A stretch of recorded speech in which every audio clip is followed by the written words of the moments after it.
All right, let's get going. It's 11 o'clock. So I guess this week is Kartik Kumar from Artemis Alpha, but I've got a little bit of news to have a look at first. Pershing Square Holdings, they've been in town all week and they had an investor meeting yesterday. Gore Street Energy Storage have made an announcement earlier on the week. They're keen to sort of distance themselves from the other battery funds, and we obviously talked about them last week. And then we talked about Digital 9 last week, but I just thought I'd just pick up on the most recent news on that too. Pershing Square first. Now, for whatever reason, Morningstar doesn't track the NAV on this, and I did mean to make a chart, and I didn't get around to it this morning, so I'm sorry about that. But so there we go. But anyway, I do you can assure you that the discount is about 26%. Market cap 7 billion. It's about halfway up the FTSE 100, so it's really quite a big company, despite the fact that it's been shrinking quite a lot through buybacks. And it's obviously been doing very well. These are the returns to the end of December 2023. And you can see that in NAV and share price terms, it's been beating the S&P, which is the most immediate benchmark, and most other indices for all kind of periods. So really quite decent returns, which is obviously good news, especially in what's been quite a difficult market to beat in the last year. So what drove that? Obviously, it's not going to have a lot of exposure to the kind of Magnificent Seven type stocks, but it did have a holding in Alphabet. That was a new holding during the year, and that was bought early on when people were panicking that maybe Google had been left behind by Microsoft's OpenAI investment. And so they picked it up relatively cheaply, and that's risen the recovery since. But I think it's interesting that it's non-AI type companies that have been doing quite well recently here within the portfolio, especially like things like a restaurant brand for Chipotle there, and also Universal Music, which you think about, it's very similar to business in a lot of ways to Hypnosis, and the disaster that Hypnosis has been and success that Universal Music has had, the two don't seem to sort of ring true for me. That you start to worry about what Hypnosis has been up to. There we go. Anyway, just the big news this week really is all about the changes in the performance fee. So this is slightly complicated, but the base fees are obviously quite expensive. So it's 1.5 on the base fee, and then 16% of all gains above high water mark. And that's was a sort of compromise on the normal kind of 2 and 20 that you used to get for the hedge funds when they used to run a hedge fund business. And so this is obviously a great improvement on that, but it's still not great within our sector. Obviously, if you didn't have to pay that performance fee, then that would look an awful lot better. So one of the things that they put in place at the IPO was that all the performance fees that they earned on other funds, they offset 20% of those against the performance fee on Pershing Square Holdings. So that would reduce the amount that we had to pay out as investors. But that didn't kick in straight away. There was $120 million worth of fees that the manager paid out on the IPO, and they wanted to get those back. So they were getting paid back first, and before the fee with the performance fee was going to get reduced. And that was only down to $36 million. So we hadn't quite finished doing that even since the IPO in 2014. So we haven't had any benefit of this structure yet to Pershing Square shareholders. But one of the things that they're going to do is waive the right to that remaining 36 million. So that falls away straight away. So we sort of should get a sort of the offset starts to kick in straight away, which is good. And then they're also launching some other vehicles that will generate fees, and they will also offset the Pershing Square performance fee. So the first of these, what they did was they explored quite a long time trying to relist Pershing Square in New York, thinking that if they could do that, they would attract an awful lot of US investors, and that would drive the discount down. It doesn't work for various regulatory reasons, but also from a tax point of view, because if US closed-end funds pay gains on the disposals that they make, pay tax on the gains that they make in disposals, and obviously investment companies here don't. So that would have changed the whole tax status of the vehicle. It would have been great. But nevertheless, in the process of doing all this, they did realise there is quite a lot of demand for a Pershing Square Holdings type vehicle from US investors. But if they were going to set up a US closed-end fund, do the same sort of thing, it can't have a performance fee.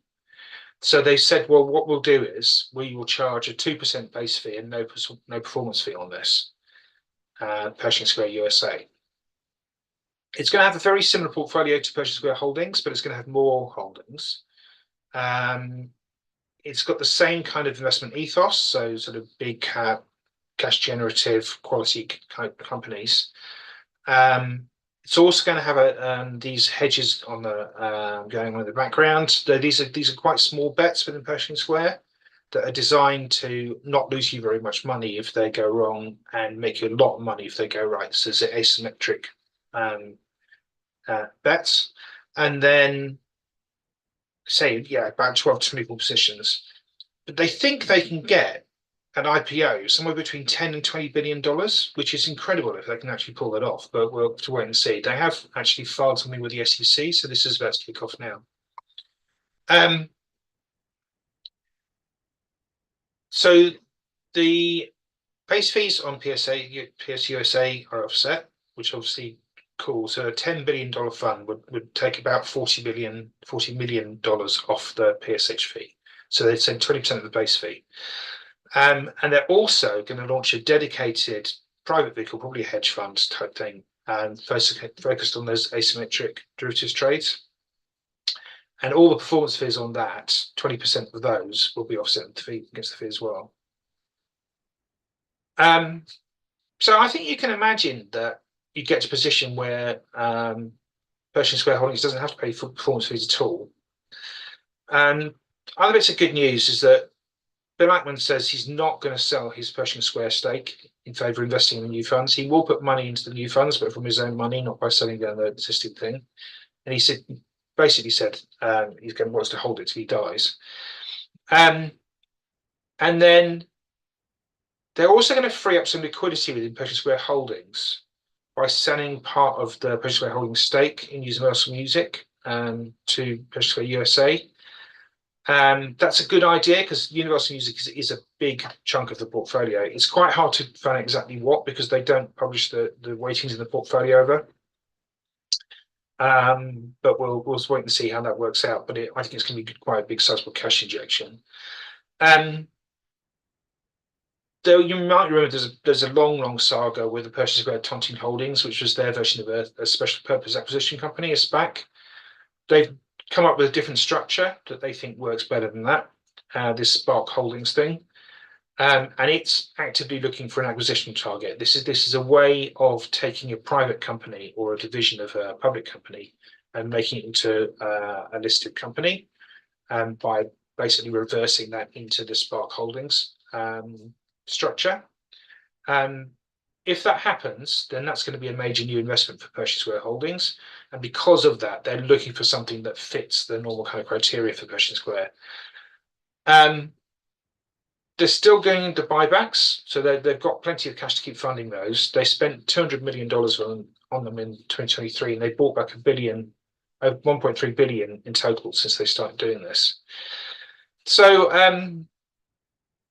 they've got quite a lot of cash. I think it's going to be interesting just to see what happens in the next few months because at the moment it's sort of sitting there poised ready to do something more exciting. They've got about 7 holdings left because they've just sold Lowe's, which is the kind of DIY store thing in the States. We might sell this Universal Music stake. They've got quite a lot of cash already. It's kind of watch this space, I think. Anyway, Gore Street. It's had the same kind of set-off as you've seen in the other luxury funds. It rallied when it managed to convince, it looked like it convinced people that it's not really affected, and then it fell back again. So they felt they needed to make some kind of statement and just point out the facts here. It's not a massive company, 350 million, but it's a reasonable size, and it's now trading at a discount of about 36.5. So the trading statement just wanted to reiterate that they will pay a dividend, and it's targeting 7% of NAV this year. So on that basis, it currently yields 10.6, and they're saying we can pay that, we will pay that, and the dividend was covered in Q3 23. and the implication is it's going to be covered or near covered by earnings as we go forward. But that's not an explicit statement, but they're definitely going to stick to the dividend anyway. Now that's obviously the big differentiator between it and the other two battery funds that have had to pass their dividends. And the reason it's able to do that is because it's earning more on average on its batteries than the other two are, and that's because of its geographic diversification. They've also not got too structured balance sheets, so they've got some cash and they've got an undrawn revolving credit facility, RCF, and that's enough to build out the things that they are building out at the moment and meet all the kind of cash obligations in the portfolio.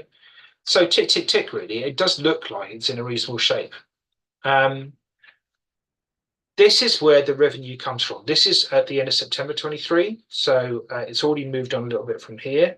But you can see that this is a breakdown of revenue, not of investments, that most of the revenue is coming from Northern Ireland. There's a big chunk coming in from the States. ERCOT is the Texan grid. A little bit in Germany, where they've got one operational battery, but they might want to do more down the line, and only 19% from the UK. It's the fact that that's a relatively low percentage that means that they're much less affected by what's been going on with battery stuff. And then the things that are coming on stream, yes, they've got two more in the UK coming on stream. So Ferrymuir and Endley this year. But then down the line, they've got a big plant coming in Ireland, then a really big one in California, which again is another good market for storage, and another one in Texas.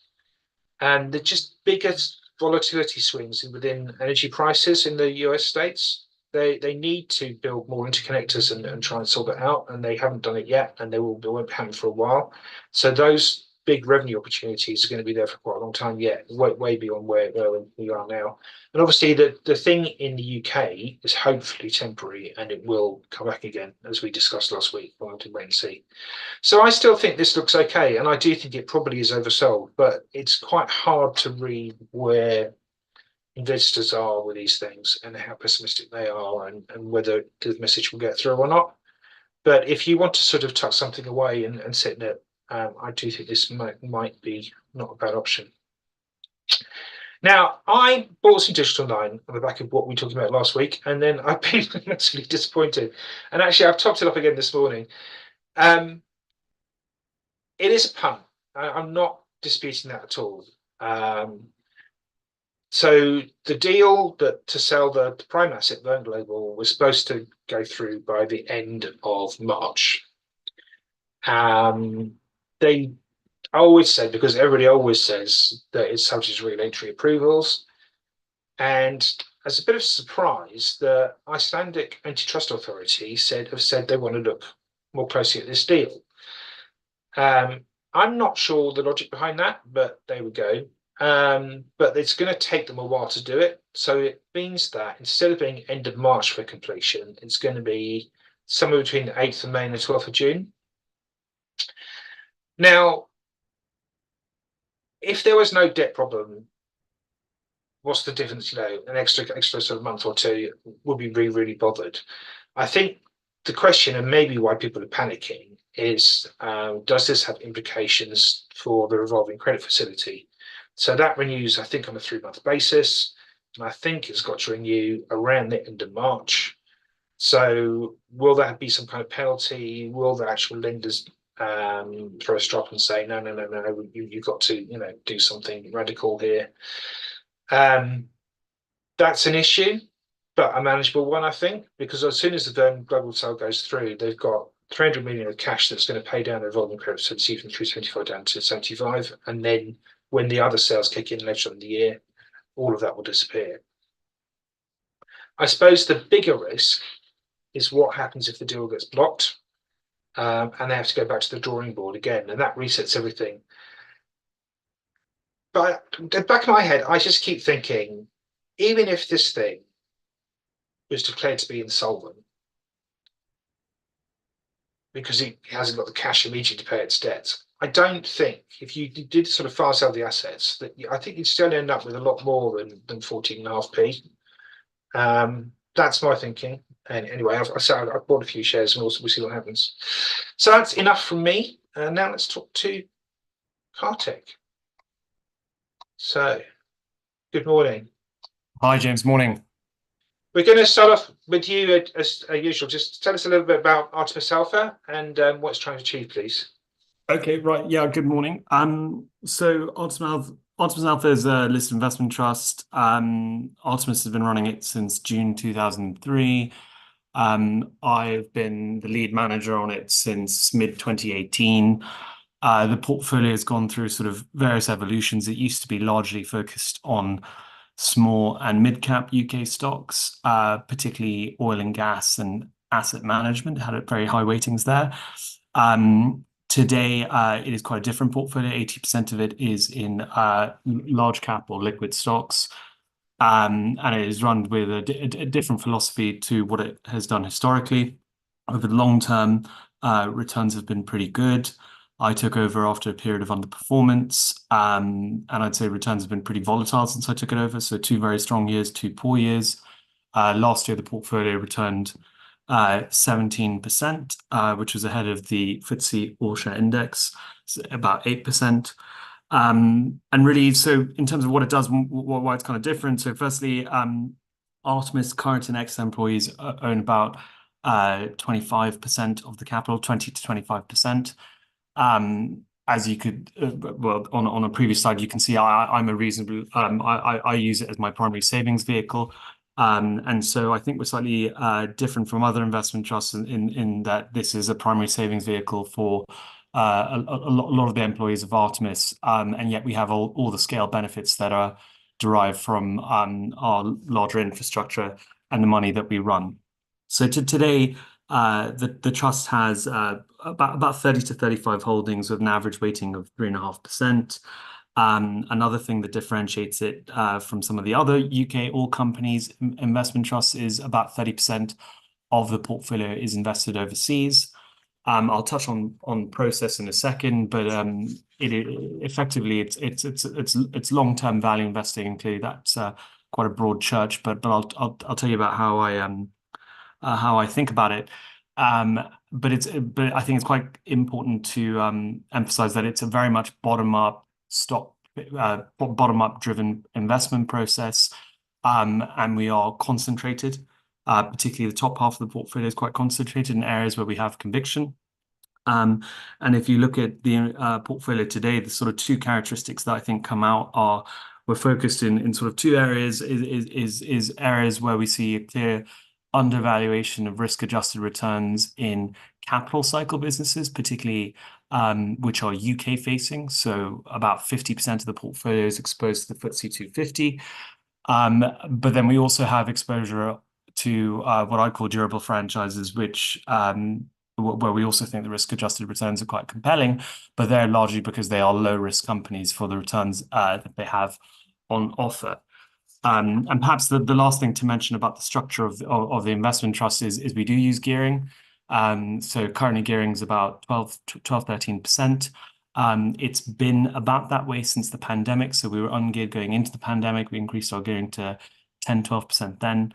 And that's the structure of the portfolio today. So James, if it makes sense, I'll run through kind of how it's run, what's in it, maybe one example, run through the logic and thinking behind our largest holding, and then maybe stop there if that makes sense. Is that a good plan? Perfect. Yeah, cool. Okay, so just investment philosophy, because I think it's very important to understand, because actually most investment processes, I think, if they run well, are quite similar, is it's more about what you put an emphasis on. So just to point out, I mean, in my book, if you're investing in equities, you need to be long term because you are buying perpetuities, where the majority of its value is derived from effectively what it will generate over the long term. In my opinion, quality and value are often thought to be sort of enemies or different sides of the spectrum, but the reality is that quality is a spectrum. And valuations matter. So effectively, you can buy the best business in the world, which will have very good long-term returns, but the valuation will likely be a headwind or tailwind in terms of how those business returns translate into stock returns for you. And that's why, and this sort of philosophy around being what I would call quite flexible about quality and valuations explains the sort of reasonably eclectic mix through a value or growth lens that you see in the portfolio today. I always operate with the mentality to treat others' capital like you would your own. In the case of this trust, you can see quite clearly that a reasonable amount of the capital is our own. But I think that's important. So we wouldn't do something that we wouldn't do if it was just our capital. Diversification, I hope you'll see this in the way the portfolio is constructed, but in my opinion, it's the only free lunch for investors. So pretty staunch believer that Harry Markowitz's principles are around diversification and correlations and what that can do to a portfolio's overall return are important considerations when you're assembling a portfolio. And then a couple of other things which you'll see reflected in the sizing is we think it's really important to know what you own. The greatest risk and opportunity is in the portfolio you have, not what you don't have. And you need to be able to really have a good understanding of that to withstand volatility and in certain circumstances take advantage of it.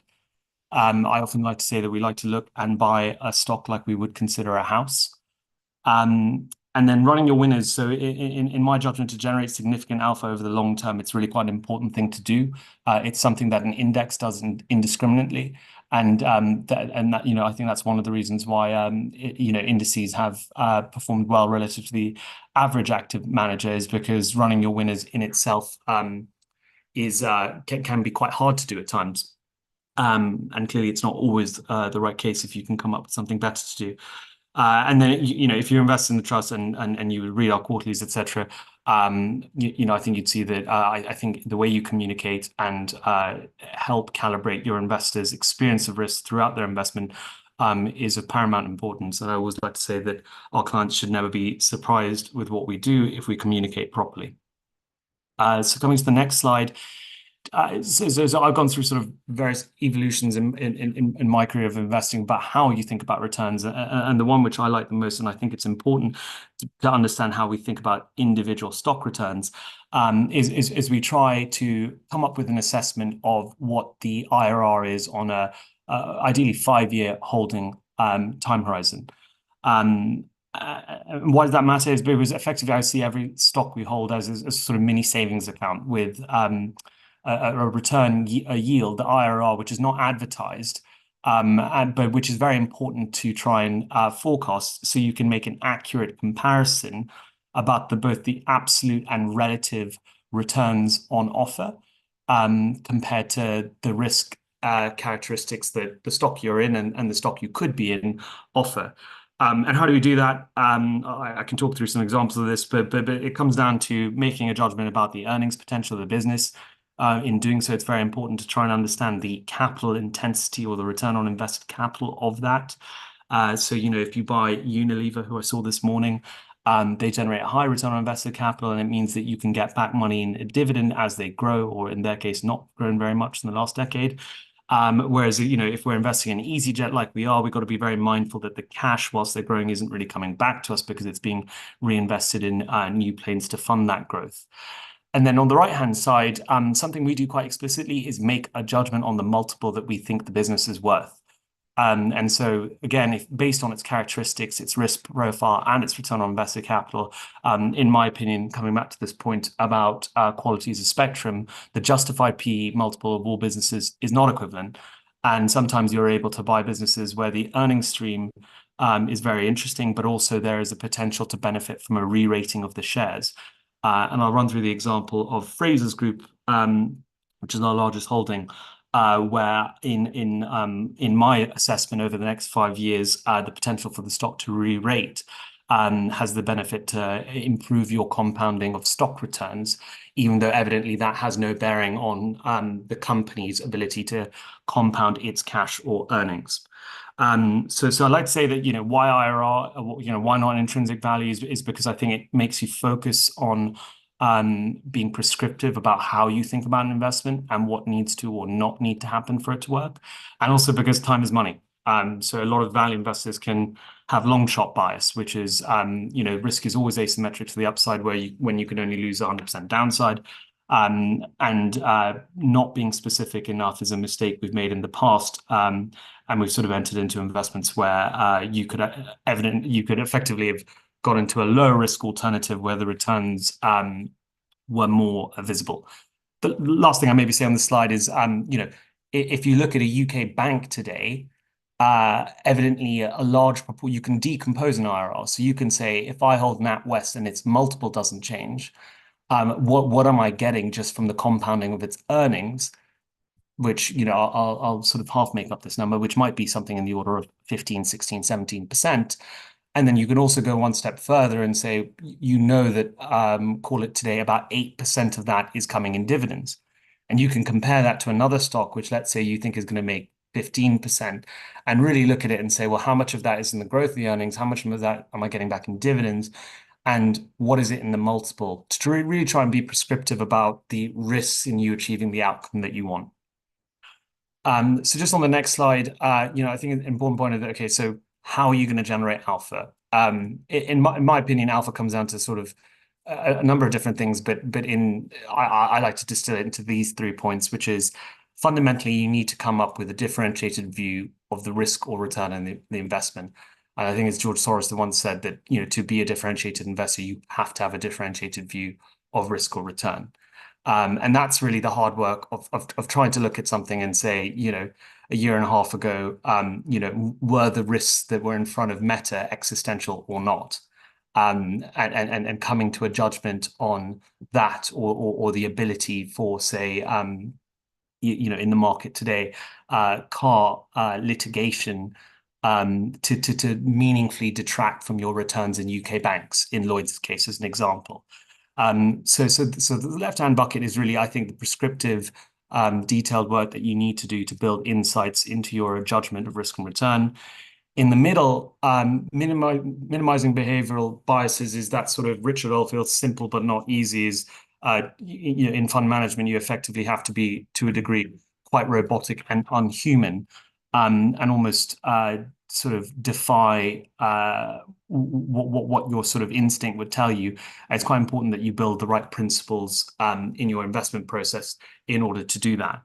And then on the right-hand side, in terms of portfolio construction, I think this is something that there's less written about it. So there's a lot written about it on how to buy a stock, how to value a stock, but there's a lot less written and, in my opinion, thought about how do you put that together in a portfolio that can help you take advantage of opportunities in the market, which is why I reference Harry Markowitz.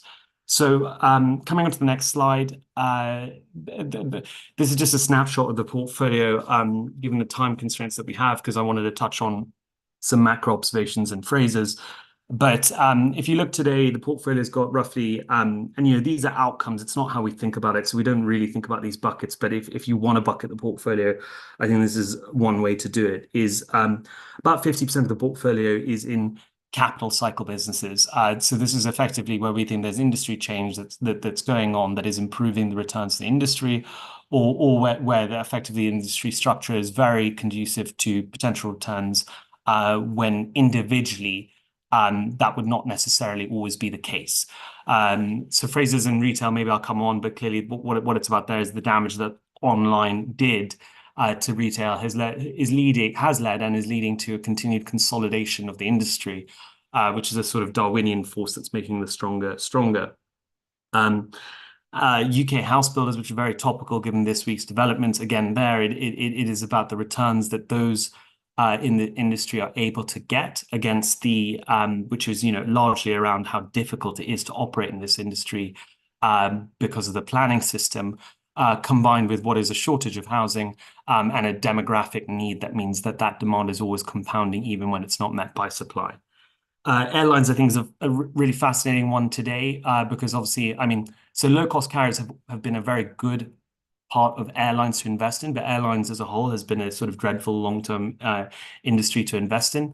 If you look today, the setup for, I think, European airlines is, I'd risk to say, I think the best it's ever been, because of what the pandemic has done to the broader supply chain, because of capacity constraints, because of environmental considerations. That means it's really very hard to expand capacity in this industry when I'm sure anecdotally and from the data, you can see the demand for travel is a function of wealth, and that compounds over time. In the middle segment, I'll try and go a bit faster here. You can see we've got a range of businesses. I saw you were talking about Pershing Square. So we bought Universal Music Group in May at 18.50 a share. It's currently 28. The logic there was that it's a brilliant long-term franchise, and we thought the risks being factor around the AI's potential to disrupt music were overstated. And so this is often where we'll go overseas to find something which we think is more compelling than in the UK, because that's why and how we go overseas. You can see across here we have what I would call platforms or exchanges. Hargreaves Lansdown's a stock we bought at the start of this year. Plus 500 is a stock we've held since 2016. And it's effectively a volatility hedge where you get paid for, down to sort of what I would call a more commonly understood low risk businesses like Haleon, which is the spin-off for GSK, which we added to significantly after it was spun, to Vinci and Ina, which are two European listed stocks. I should probably mention I manage a European fund as well, which, Vinci owns effectively half the toll roads in France. Ina owns every airport in Spain. Those are assets where you could leave to your grandchildren and they'd still be there. It's immense duration.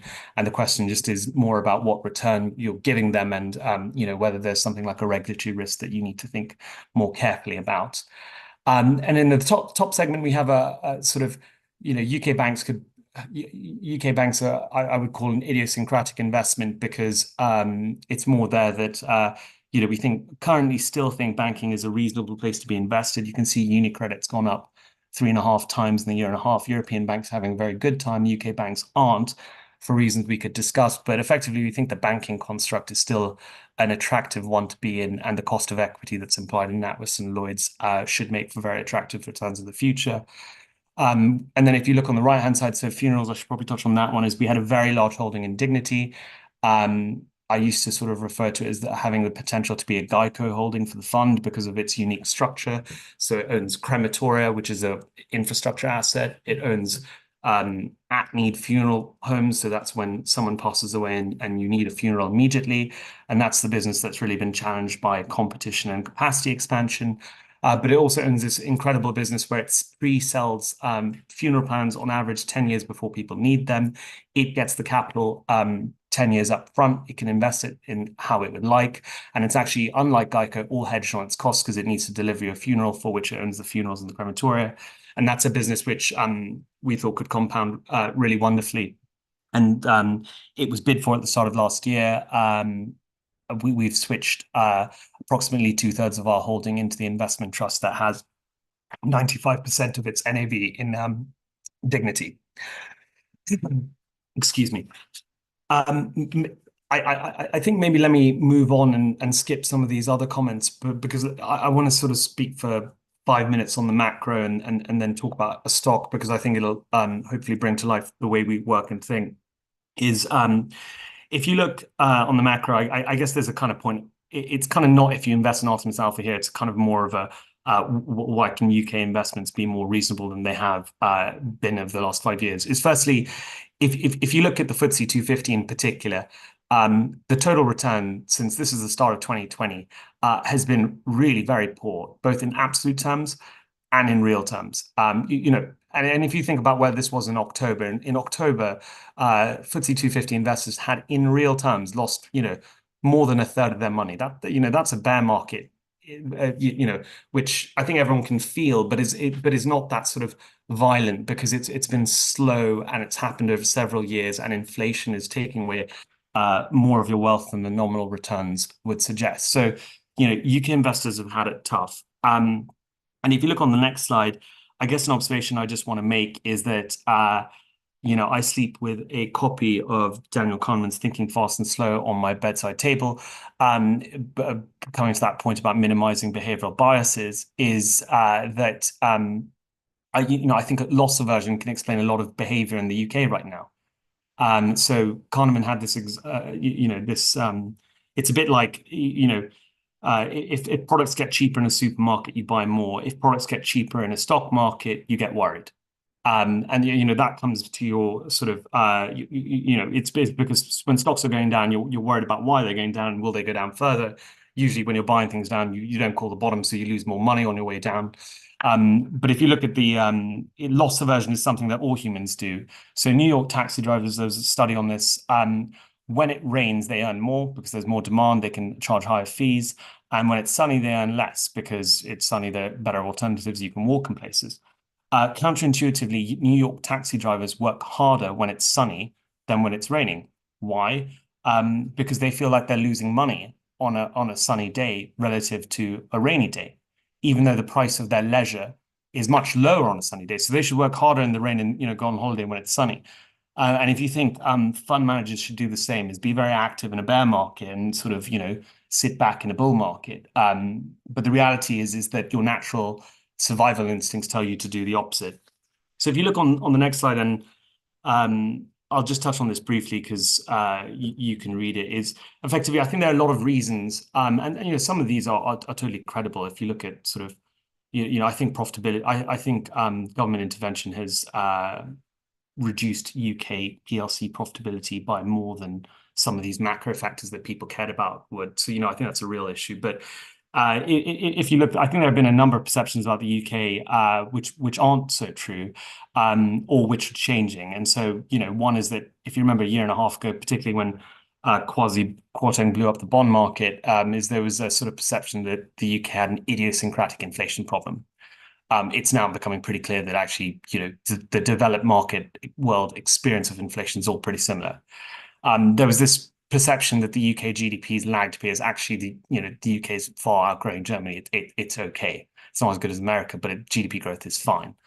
UK politics are a mess. I mean, I guess that's probably the most true statement. But compare this to the setup today to 2019, when the election was a very binary outcome, and you had a conservative and Labour Party with very divergent views on how to govern the economy. Today, you've had the Conservatives move to the left, and you've had Labour move to the right. And Betfair would suggest that there's very little uncertainty about who will win the election. And then the last point is, confidence, animal spirits, both from consumers and corporates, has been impacted by inflation. So as that falls, I expect the environment to improve. So on the next slide, I like to think about equity returns in terms of equity risk premium. That is, how much are you being paid over an index-linked, inflation-linked, risk-free alternative for the uncertainty that comes for investing in equities? Because you can invest in the yellow pages, you can invest in serious minerals, you can make mistakes and think things offer good value when they actually don't.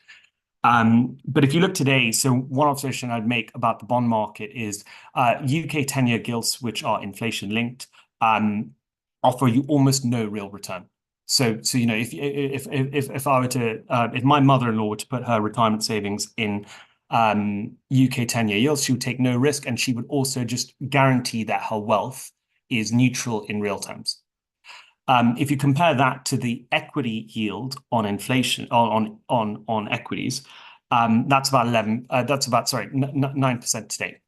And so the spread that equities, which should be inflation linked, and they have often provided the best hedge against inflation historically. For any more evidence of that, please look at the Turkish market last year, is 9%. And if you look back to the 90s, when bond yields were what I would call above average and what a lot of people call normal, equity risk premium was much lower than it is today. Now, you could look at things like, say, the structure of the UK market. You've got 30% in banks, commodities, and oil on those risky segments, and they warrant a higher equity risk premium. I would agree with you, and I would say, yes, that's the case. But Lloyds Bank and NatWest offer an equity risk premium of an equity yield of close to 20%. So I guess I'm just making the observation here that I think the UK market statistically should offer good returns from here going forward. I thought I'd just say a word on AI on the next slide. Is Clay Christensen's written a lot on this, and I think it's quite a useful one because the internet just did so much damage to businesses. So think about Debenhams, which just died such a slow death, or the fact that M&S is only sort of turning around now. Is the internet was really hard to deal with because it effectively rewrote distribution channels in a way that benefited new entrants, and fantastic new entrants in the case of Amazon. What I just wanted to say is, my judgment sitting here today is that it seems much more likely that AI is a sustaining innovation rather than a disruptive innovation in the way that it was looked through in this lens. Um, and one of the best ways that I think about this is if you look at Microsoft. I mean, the company's worth more than Apple today. I think it probably offers still quite reasonable prospective returns, but Microsoft can't create so much value without its customers doing well. And its customers are enterprises, and the UK is a service economy, full of enterprise customers. And so I think the efficiency gains that AI is likely to bring is much more likely to be a positive for UK PLC than what the internet did. So if you look on the next slide, and we could talk about this in more detail, is something like financial services, where I've put a quote from the HSB COO below, is something that's actually really well suited to the adoption of AI, and it's quite likely that gets commoditized and those returns get competed away in the long term. But it probably benefits large incumbents, which I think is interesting, and something that means that AI is more likely to be a risk than an opportunity. If you look at what I think might be at risk, I've put pharmaceuticals down there because of the potential changes in drug discovery. And we hold GSK, and we've had a call with the CTO of the head of R&D at GSK to discuss this point. But pharmaceuticals is something where maybe change there is negative. I don't think anyone really knows yet. But overwhelmingly, both for the market and particularly for our portfolio, I'd like to think that AI is somewhat of a net positive. Maybe I'll spend just the last 4 minutes running through. So we have about today 12% of NAV in Frasers Group.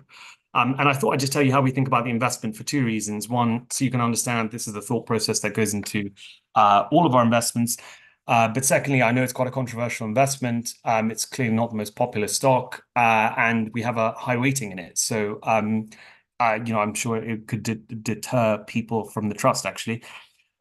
So I'll run you through what I think about Frasers Group is. So a couple of things here. So Frasers Group, so Frasers' core business is Sports Direct. Most people know what that is. Just to highlight, in the UK, that is a duopoly. So JD Sports operate in the athleisure segment. Frasers or Sports Direct operate in the sporting goods segment. And there are very few other shows in town if you want either football boots or Nike athleisure trainers.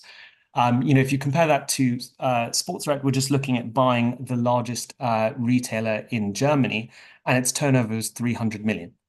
Whereas if you think Frasers' UK turnover is closer to 2 billion, it shows you that the UK is a consolidated market, and that's a favorable industry structure. And the reason it's consolidated is because of the power that the brands hold, which are primarily Nike and Adidas.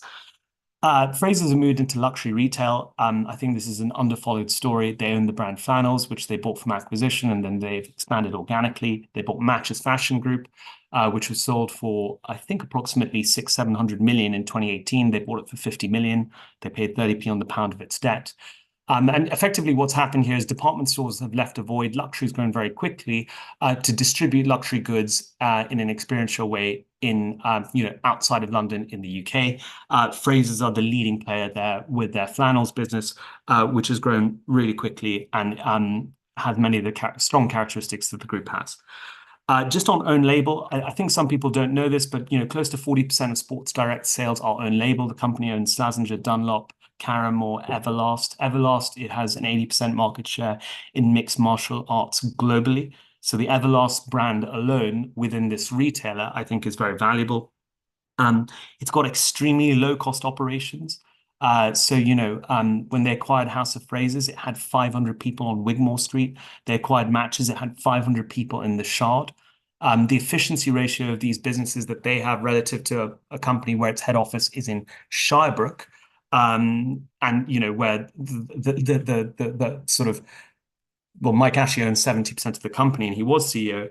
They just operate with a different mentality towards costs, and that's been improved recently because of automation. So they've got one of the most automated warehouses in the UK. I'll show you a slide on that.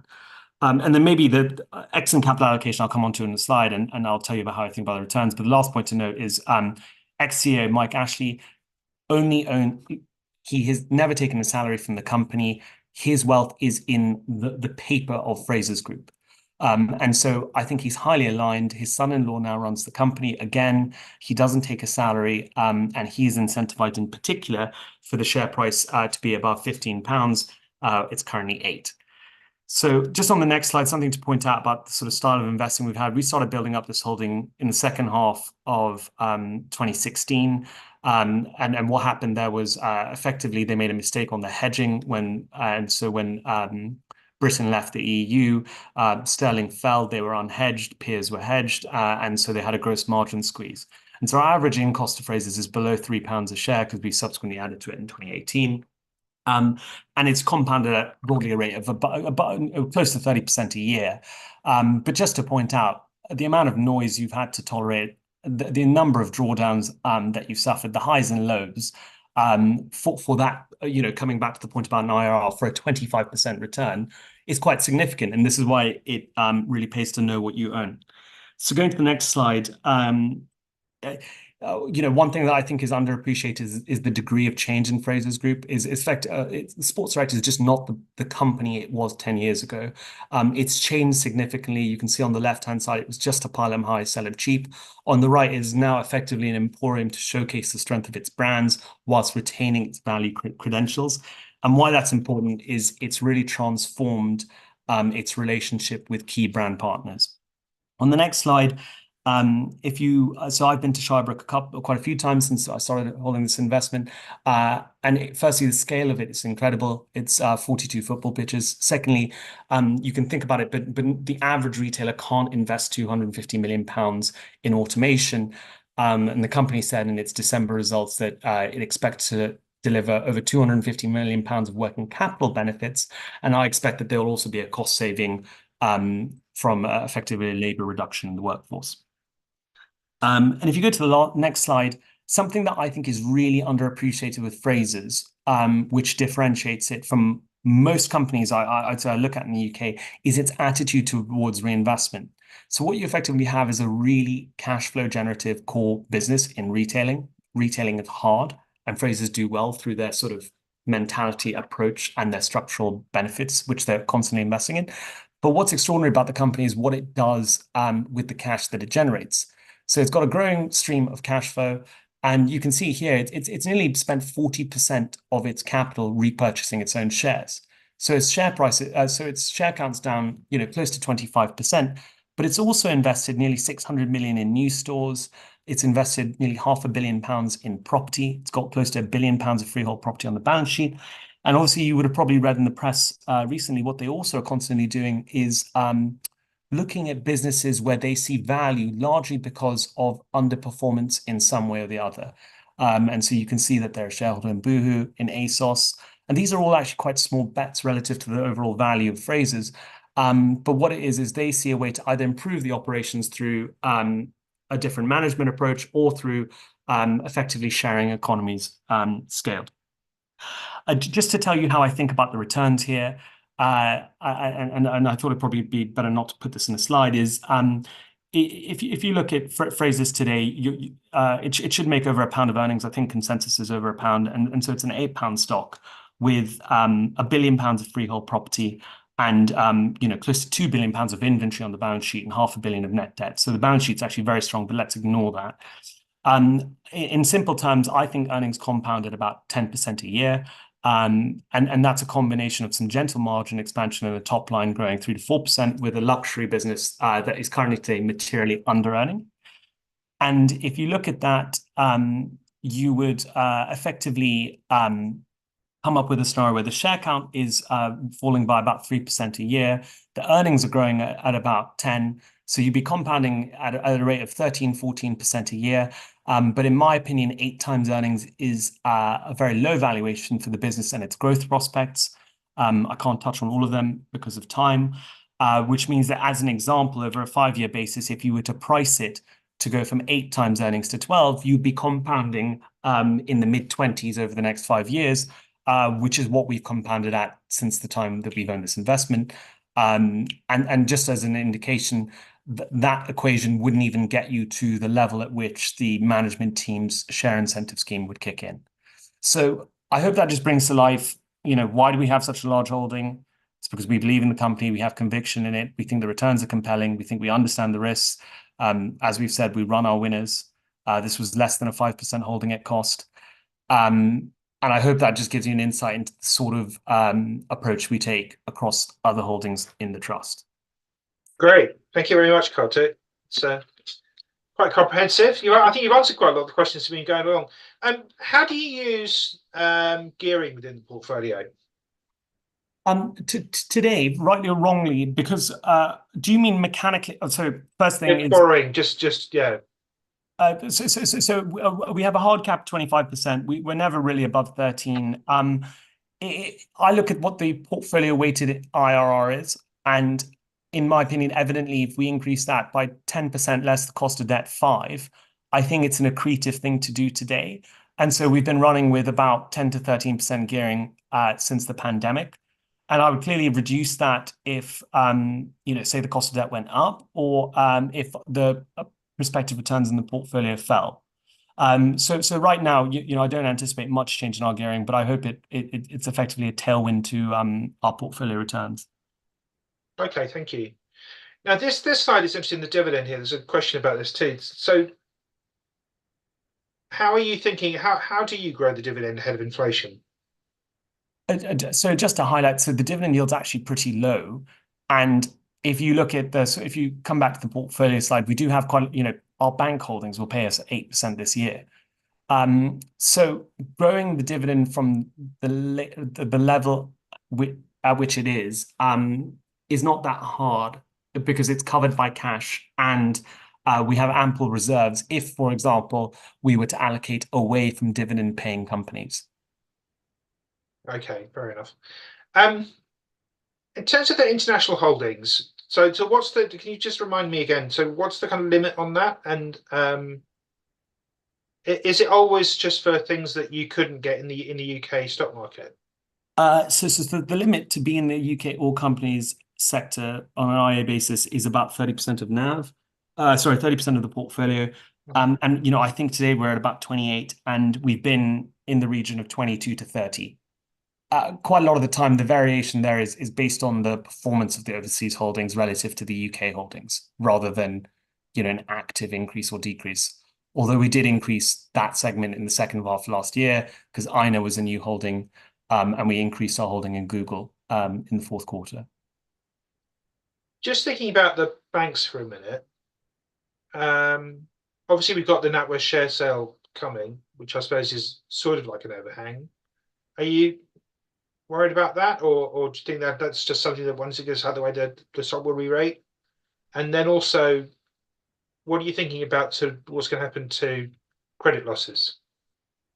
On the NatWest share sale, you could make both arguments. You could say it's an overhang, and you could question whether the incentive of the management team might be to effectively have a more modest share price, which is a better deal for retail investors, right? So those would be negatives as a current investor. On the other hand, you could say that a removal of the government stake and making it fully privatized would improve the value of NatWest. So I could see it both ways, and I don't frankly know which way it lands. Net, I think it's probably, I'd rather it not be a consideration, but it is. On a medium-term basis, I think it's definitely better to have it in full private ownership. Credit losses, you mean credit losses in general relative to macro? Yeah. Sort of, yeah, I just don't. I think that's kind of there've been various panics about that over the last few years. I remember in September of 2020, Lloyd's was 25p, and all the concern was around credit losses. The reality is just that the credit books have just materially improved in their quality over the last decade. And there have been the pandemic only made that better because basically housing, which is their greatest credit risk, improved in value. And cash balances are very high because the savings rate's been elevated since the pandemic. So really, for these two types of banks, I think the credit loss risk is really quite limited because of the nature of how they lend. CRE would be the area of potential concern. You can see that offices are clearly going through structural change, but that's a reasonably small exposure for both banks. Okay, thank you. Um, there's quite a lot of stories in the press recently about sort of the death of the UK stock market and de-equitisation and lots of foreign takeovers and that sort of thing. Is that something that you think is a real worry, or is this sort of overblown? And also, do you think the government should be doing something to encourage UK investors to invest more in UK companies? Um, um, so the first question is what exactly, sorry, am I concerned that the UK stock market is actually dying? It's shrinking, yeah, exactly. That your opportunity set is dwindling. Yeah, look, I think that is a concern. That will come with an opportunity as well, right? Because I suspect some of the undervaluation you're seeing is a function of that. You know, I mean, I sit in Artemis and I can see the global funds exposure to the UK and what it is. Everyone knows that as well. And maybe it did come off a base of being too high. And look, I think some things are problematic. You look at Barrett Redrow on Wednesday at 8:10. Barrett had traded something like 10 million quid's worth of shares on a company that's worth 5 billion on a major piece of news. If that was America, it would have traded $100 million, £100 million. Mm. So, I think the liquidity point is material. You can see that companies that are relisting are performing well. I think, US investors aren't dumb if they, and markets aren't dumb. They'll arbitrage it if they know it's possible, right? Like, it hasn't made Shell perform well, and it had its capital markets day on the New York Stock Exchange. So, yeah, I think it's a problem. But look, I think it's a mixture also of the bear market that UK stocks have been in. And the second half of the question was, do you think the government should be trying to encourage UK investors to invest in UK stocks? I think it probably would be helpful, right? Because you've got a whole range of combinations. Active management's been under pressure. That issue gets compounded in the short term. The US stocks that are really high, they're these US stocks that are incredible companies, but are also huge. And therefore the index is compelling because they're large weightings. MiFID II removed the scope for research of a lot of mid cap. And like I said, liquidity is just, is genuinely much lower in the UK than in the US. So you want to be careful because government, frankly, capital markets tend to sort themselves out, right? It might be brutal in the short term, and therefore we can create adverse incentives through government intervention. But I think something to encourage it would probably be helpful. And look, I think, I don't want to get too political about this, but I think some of the intervention from the FCA has probably been, actually, I can say that objectively, has been very negative for UK financial services companies, right? Yeah, yeah, You can see the totally. cost of equity is extremely high. Yeah, I made this point. Lloyds Bank is the largest bank in the UK. It trades on 0.7 times book. So the government should understand that if Lloyds Bank pays a dividend, it gives an investor a pound. If Lloyds Bank makes a loan, right, with its equity, it's destroying 30p. So that's just a really bad situation to be in when rates are not zero. And I think it's a function of this elevated equity risk premium. yeah, fair enough. We've covered an awful lot of ground. Just one question while we sort of finish up. And your discount is about sort of 15%, something like that. So are you using buybacks to try and tackle that? Yeah, okay. So there's a long list. So we tried the discount is 15.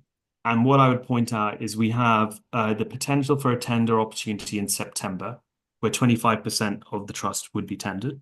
Mhm. And we have tried various different things to try and address the discount. So on our last tender, we proposed a scheme where we effectively were trying to do on-market buybacks instead, so that investors could have a chance to choose when they want to sell their shares. And effectively, we found that in the bear market that followed, it wasn't really possible for us to execute on that policy. So in my mind, I don't think buybacks are an appropriate thing for us because of the liquidity of the overall vehicle, right? Yeah. And so right now it is not something we're doing, but that is also partly of the fact that it is, there will be a tender opportunity. So, in my opinion, investors should obviously hopefully see the value of their capital grow in line with the in line with the underlying. And so liquidity and discounts are not good things. But there are, as widely advertised, pretty significant challenges in trying to address that from a purist standpoint. Yeah, that's great. Thank you very much indeed, Kartik. We shall maybe get you back on in the year or so and see how it's all gone. Great. Thanks for your time.